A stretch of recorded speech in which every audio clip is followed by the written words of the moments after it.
Hi everyone, this is William from the Headphone Experience, and this is my full review of the Burson Playmate 2. This was loaned to me for review by Burson Audio, and they are out of Australia. I did want to say thank you to Burson for being so patient with me. I've had this about 7 weeks now, I think, and got real busy. Lawn care season started up about 2.5, 3 weeks ago, and been trying to get this video out for a couple weeks now, but just been too tired when I got home to do it. So anyway, thanks you to Burson for your patience, and I will, as soon as I get this video out, I'll get this thing packed up and ready to ship back. But anyway, the current price on the Burson Playmate 2 is $544 US, but there is an optional package, the V6 package, which comes with, in addition to the op amps that are already in it, it comes with a set of V6 op amps, the Vivid I believe, and it also comes with a remote, and that package goes for $744 US the last I checked. This is a combination headphone amp, preamp, and has a built-in DAC. The DAC uses an ESS Sabre 9038 32-bit DAC chip, and this unit has 2 inputs, which would be a USB Type-C input on the back and a Toshlink optical input on the back, and then it has 3 outputs, which would be your 6.3 millimeter and your 3.5 millimeter headphone outputs on the front. These are both single-ended, and then it also has a preamp output on the back. This accepts signals from up to 786 kilohertz PCM or up to 512 DSD. The power rating, according to Burson, and this is from their website, this unit puts out 3.5 watts per channel into 16 ohms or 2.5 watts per channel into 32 ohms, and those are both from the single-ended output, so you don't have to have a balanced cable to access that power. The amp is rated, the total harmonic distortion is rated at 0.002%, and the total harmonic distortion from the DAC section is rated at 0.0018%, and the channel separation is rated at 128 decibels. The weight of this, according to Burson's website, is listed at 3 kilograms. I'm not sure if that is the shipping weight, but I weighed it myself, and this comes in quite a bit lighter at 38 ounces, which works out to about 2 pounds and 4 ounces. So it's barely more than 3 kilograms, that'd be over 6 pounds, so it's barely more than a third of the claim weight, but that would just be the amp. Comes in at 38 ounces. The size of this is 6 inches wide. It is 8.25 inches deep, that would include the volume knob, and about 2.5 inches tall. This uses a 24 volt DC power supply, and this is what Burson calls the MCPS, which stands for Max Current Power Supply. And I did get a chance to read a little bit about that. It's something new they just came out with not too long ago, and I don't know if anyone else is using this or not. But basically my understanding is the power supply, instead of using transformers to convert your 120 AC into 24 volts DC, it's using transistors, and Burson claims that it is a lot cleaner and lower distortion, and so I will talk about that in a few minutes as far as background noise on this, because I'm pretty impressed, and I did get a chance to test that. So Before I get to that though, like I said earlier, this does have detachable op amps, and you can get this with the optional V6 Vivid op amps. It has 2 gain settings, and it has a volume control with 100 steps. The DAC in this, I believe, has 8 different roll-off filter choices, and I'll go ahead at this point and give you a closer look at this. On the front here, you have your 2 headphone outputs. You've got your standard 6.3 millimeter and your 3.5 millimeter. These are both single-ended, and then here's where your this shows your display, shows your volume and steps from 0 to 100, and also when you go into your menu, it gives you your menu, your choices, all that. And then you have your volume knob here that's 100 steps, and you also use this to go through your menu. This here would be your menu button. So what you do is you push the menu button, then you use the volume knob to scroll through your menu. When you get to what you want, you push it in and click on that. Then you scroll through your options, and then you click it again to pick the one you want. And then when you're done, you click the menu button again to get out of the menu. On the back, you have a USB Type-C port for your digital inputs. You've got a Toshlink optical input, and you've got your 2 preamp outputs, and then your 24 volt DC input for your power. I did mention that this is single-ended only, the outputs on it, and right now I'd say there really is a trend towards balanced amps with balanced outputs. And I did want to give my opinion on that because in my opinion, there's no real advantage to a balanced output on an amp. I mean, anyone that's had a balanced amp will tell you it sounds better from its balanced output, and I agree. Any amp that was designed as balanced is almost always going to sound better from its balanced output. But that said, I think that a single-ended output amp can sound just as good as any balanced amp.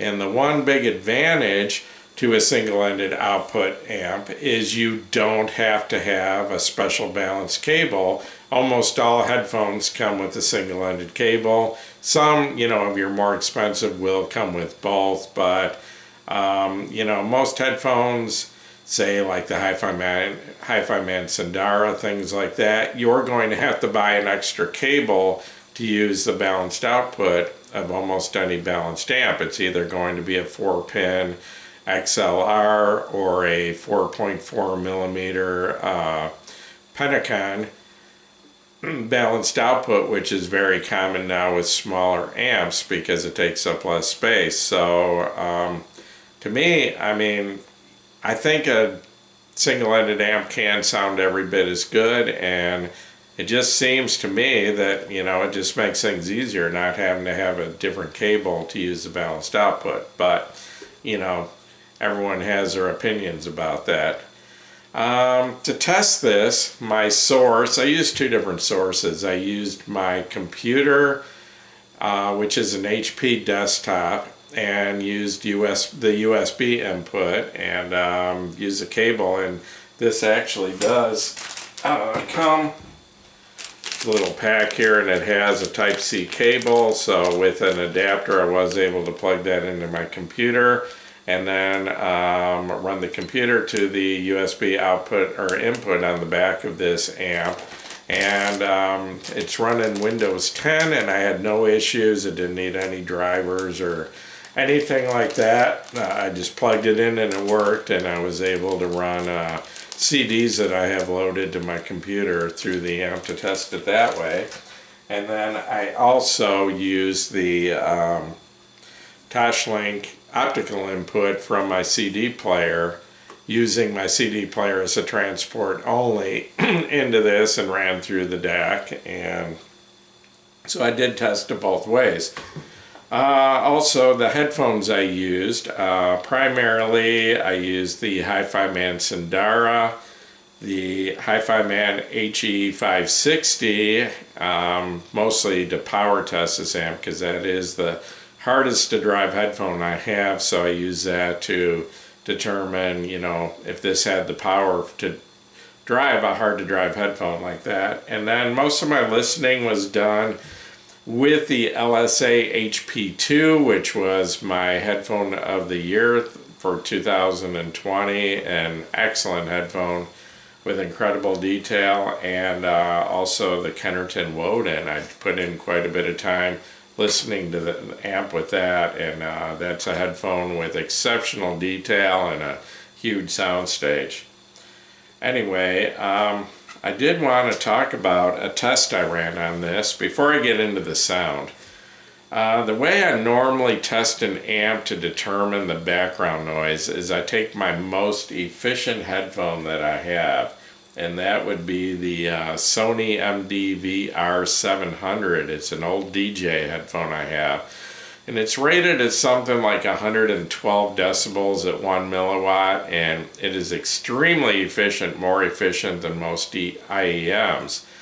And that headphone is so efficient, it's going to reveal any background noise at all. And what I usually do is I'll use my CD player as a source, and then I'll pause the CD player. I'll determine what volume would be normal listening level with that headphone, and then I pause the CD player and then turn the volume all the way up to max to see where the background noise starts to kick in and, you know, reaches a point that I can hear it and how loud it gets. So anyway, I tried this out with the Sony, and with this amp on low gain, the normal listening level was about 12 on the volume scale of 0 to 100. So I only had to go up to volume setting 12. Anyway, I paused my CD player. I ran the volume all the way up to 100 and picked up absolutely zero background noise. Just nothing.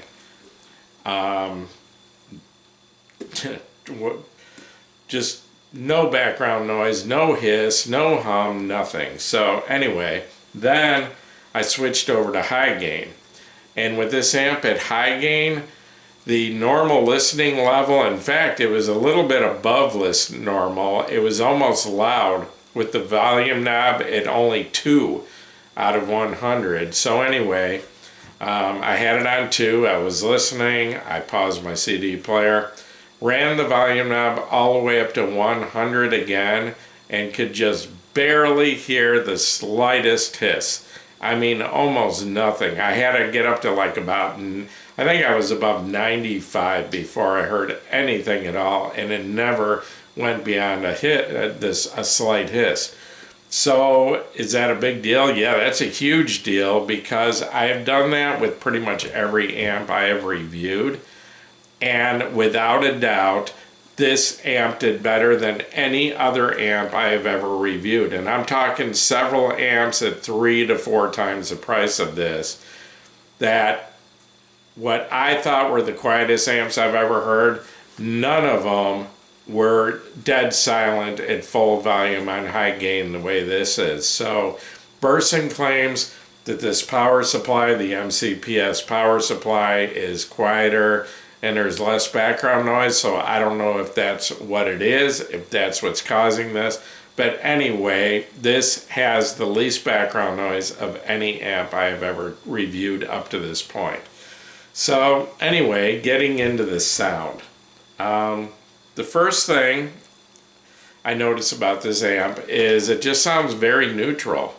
I'm not hearing any emphasis anywhere, not in the bass, not in the treble. It doesn't sound bright. It doesn't sound like they tried to kick up the bass, you know, a little bit. Nothing like that, just very neutral. I'm also not hearing any roll off at either end. The bass isn't rolling off, it's just where it should be, and the treble's not rolling off either.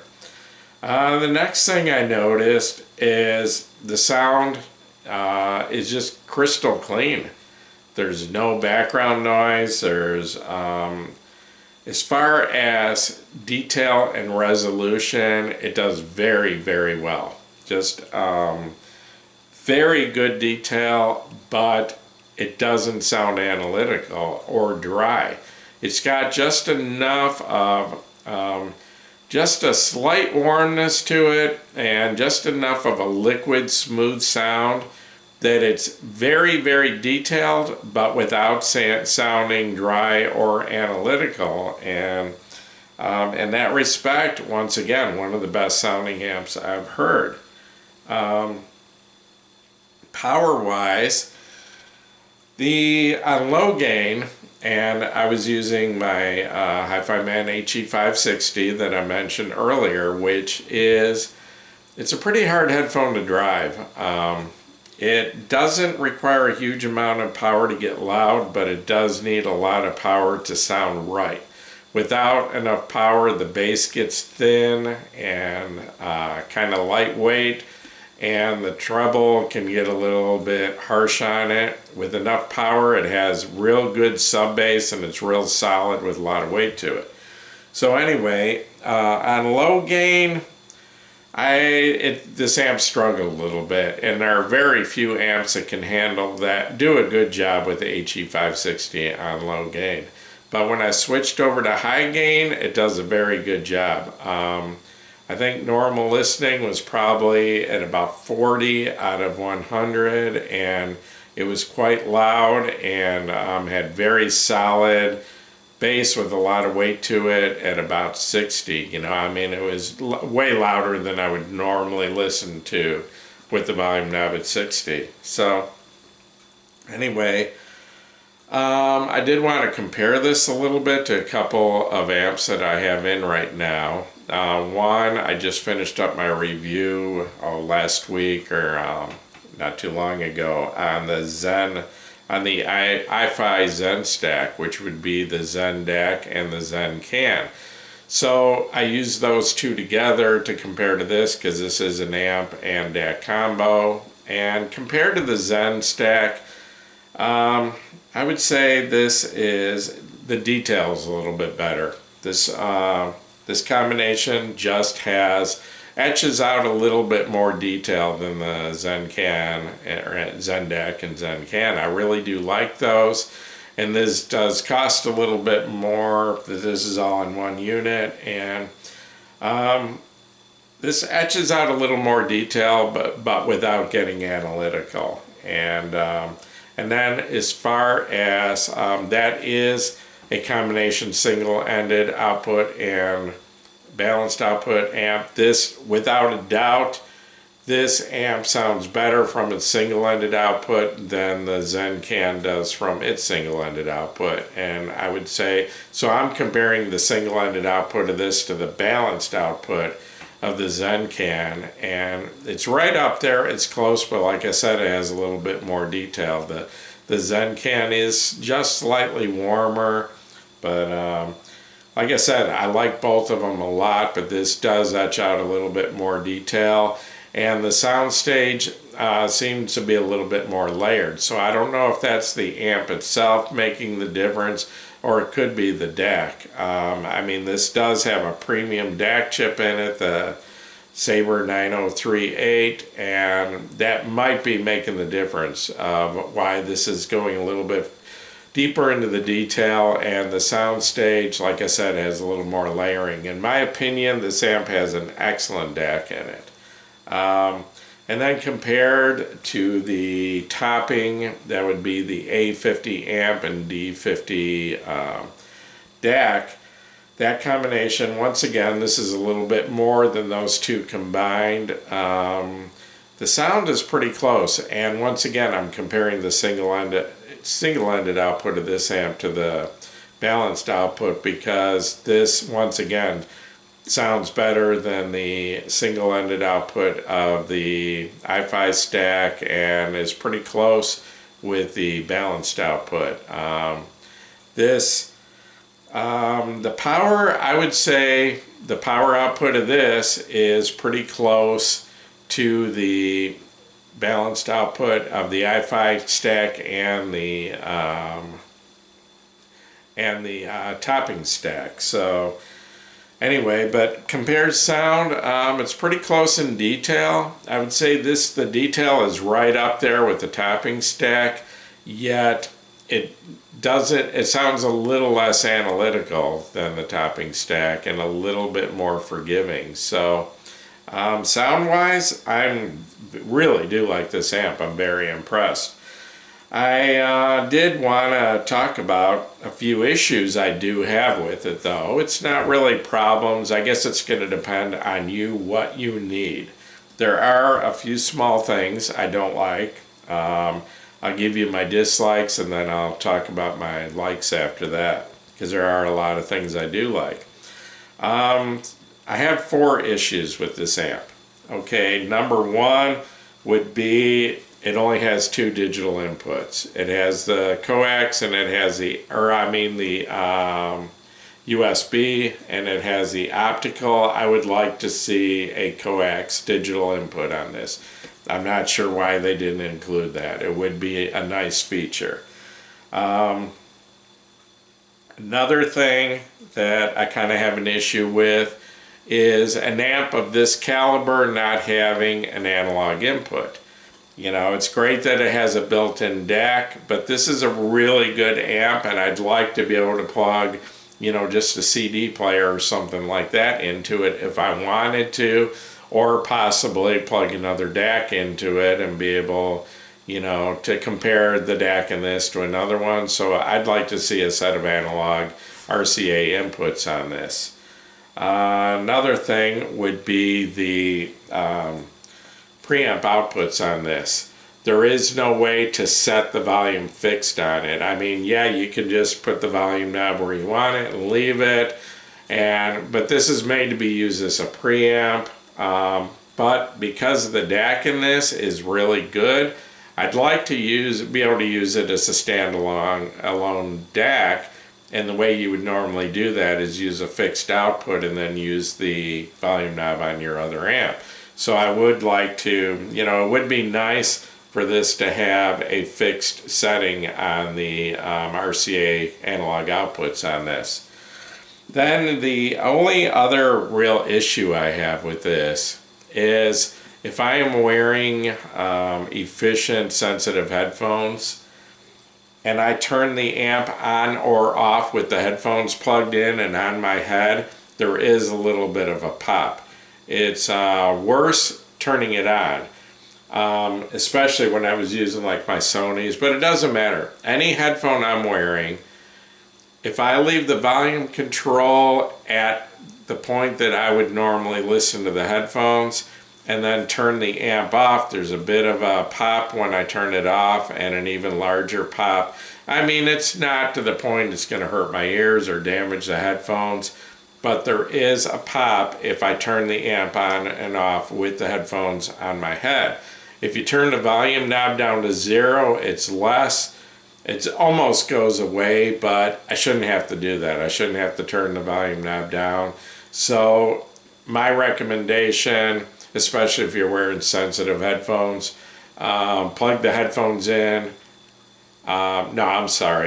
Turn the amp on, then plug your headphones in, or unplug your headphones before you take them off. And I'm pretty sure Burson recommends that you either shut off your source or you turn the volume knob down before plugging the headphones in and out, because that does create a temporary short, and some amps can be damaged by that, and I believe Burson recommends. What I usually do is if I'm using my CD player, I just pause the CD player, and that's sufficient. You know, you don't have to turn your volume knob down to plug the headphones in and out if you pause your source like that.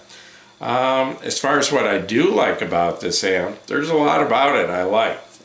First of all, the sound is outstanding, the detail, the resolution, the clarity, all very, very good without sounding analytical. It does have just enough warmth and liquid sound to it that I really, really enjoy listening to this headphone amp.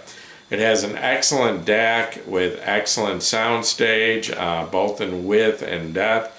So no complaints about the DAC at all. I really like the volume knob. Like I said, it's got a 100 step volume knob, and that's one of the things comparing this to the topping stack. If you haven't seen them, the topping D50 amp is tiny. It's like 4 inches square by about 1 inch tall. And the volume knob on it is, it's smooth, but it's very small and very touchy. And I have a very hard time making small volume adjustments, but this has a digital display with 100 volume settings. They're very close together, and making fine volume adjustments is very easy with this. So I really do like the volume control on this. And it looks really good. I like the way it looks. I like the aluminum case, the aluminum fins on it for cooling. This is a Type A amp, and they do create quite a bit of heat, but this never gets much above room temperature because it dissipates heat real well. Oh, and I did forget to show you a couple things here. The little bag here also comes with a little Y-shaped adapter here. I don't know if you can see it in there. But anyway, looks like you plug that into the 3.5 millimeter headphone jack, and then you can plug headphones and a mic into it to use this for gaming. I'm not into gaming, so I can't tell you how well that works, but I believe that's how it works. And then also, there's this stand. This, I don't think, comes with the amp and the base price. It did come from Burson with me, and you can see a picture of it set up there. And basically what it does is you put the amp in, and it stands up like that. And according to the website, Burson says it actually does run cooler standing on end like that, so they recommend it. So anyway, this stand, I believe it's called the Very Cool Stand, and I guess no one could come up with a name for it, and someone says, well, it looks very cool, so we'll just call it that. Anyway, I think this sells for $99, and but a pretty cool option, plus the amp takes up less room on your shelf that way if you've got the height for it. So yeah, it comes down to, yes, I really like the sound of this amp. It's outstanding. Has a very good DAC in it. Love the volume control. There's a whole lot to love about it.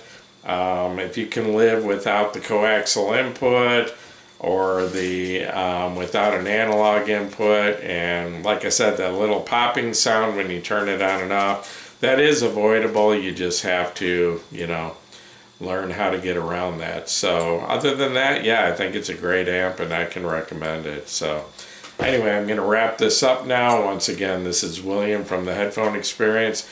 If this video has helped you, please give me a thumbs up. Please subscribe to my YouTube channel, and please join us over at the Headphone Experience on Facebook. We're a little under 10,000 members, but anyway, that group's been going for about 3 years now, and a lot of good information over there. So if you haven't checked it out, come on over and try it. And once again, thanks for watching my video.